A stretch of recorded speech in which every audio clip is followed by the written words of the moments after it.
Hi everyone, फिर से एक बार स्वागत है मेरे साथ। आज के আমি তোমাদের জন্য নিয়ে আসলাম টিপিএসসি কম্বাইন্ড 2022 এর প্রিভিয়াস ইয়ার কোশ্চেন পেপার অ্যানালাইসিসের পার্ট 2।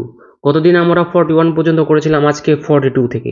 তো আমাদের প্রথম কোশ্চেনটা হলো arrange the following committees appointed to study and review panchayat raj institution in India in chronological order. ঠিক আছে, ফার্স্ট অপশনটা হলো জিভিকে রাও কমিটি, সেকেন্ড অপশনটা হলো হনুমন্ত রাও কমিটি, থার্ড অপশনটা হলো Harlal Singh Kharra committee, option number 4 L M. Singhvi committee.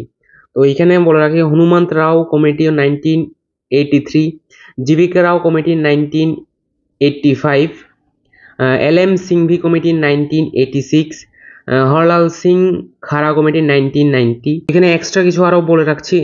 এখানে হচ্ছে সরকারিয়া কমিশন হচ্ছে গিয়া 1988-এ, ফির 1989-এ হচ্ছে পিকে থুঙ্গান কমিটি। ঠিক আছে, তো এখানে ফার্স্ট আসবে Hanumantha Rao committee, option two কোথায় আছে ফার্স্টে? Option number B. তো 42 option number B is the correct answer. Next question. So আমাদের নেক্সট কোশ্চেনটা হলো consider the following statement in respect of panchayat raj institution.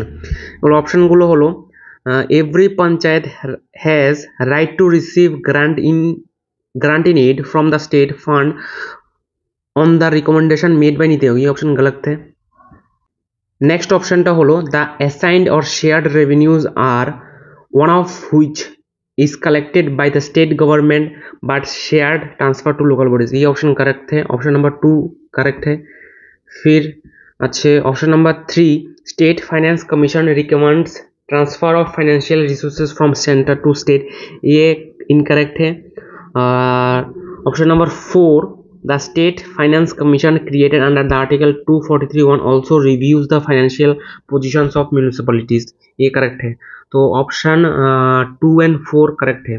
Option 2 and 4 मतलब option number A is the correct answer. 43 question number A is the correct answer.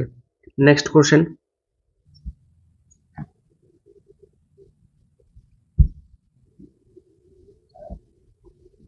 So আমাদের next কোশ্চেনটা হলো consider the following statements in respect of Ashok Mehta committee on panchayat raj system in India. The committee recommend, এটার অপশনগুলো হলো replacement of 3 tier system by 2 tyre system, ये correct है। Option number 2 setting up of peace committee at each district level to resolve non secular, incorrect है। Option number 3 supremacy of elected bodies through devolution of powers, ये correct है। Non participation of political parties in panchayat election, ये incorrect है। तो option 1 and 3 option number D is the correct answer. Next question. So हमारे next क्वेश्चनটা হলো question number 45 the Balwant Mehta committee was appointed mainly to study. এগুলো অপশনগুলো হলো community development project, national extension service, rural cooperatives, rural bureaucracy. তো এটা সঠিক অ্যান্সারটা হলো অপশন নাম্বার ডি 1 and 2 1 এবং 2 मतलब community development projects and national extension services। option number D is the correct answer। next, so the next question হলো which of the following statements is are correct। ঠিক আছে, Indian constitution provides a clear mandate for democratic decentralization through, এগুলো অপশনগুলো হলো 42nd amendment of the constitution, ए incorrect है। Directive principle of state policy, ये correct है। 73rd कॉन्स्टिट्यूशनल अमेंडमेंट, ये करेक्ट है। 74 कॉन्स्टिट्यूशनल अमेंडमेंट, ये भी करेक्ट है। ये पंचायती राज के लिए 73rd एंड 74 म्यूनसिपैलिटी के लिए। ठीक है, और यहाँ पे 36 से लेके 51 तक हमारा डायरेक्टिव प्रिंसिपल आर्टिकल नंबर, और 42 तो हो गए। तो option number 2, 3, 4 option number C is the correct answer. 2, 3, 4 47 C is the correct answer. Next question. So मतलब नेक्स्ट क्वेश्चन हलो which of the following is or are objectives of local self government। অপশনগুলো হলো administrative delegation, direct democracy, people's participation in development, option number 4 strengthen federalism. So এটা সঠিক অ্যান্সারটা হলো option number C only third, people's participation in development मतलब 48 এর C is the correct answer. Next question.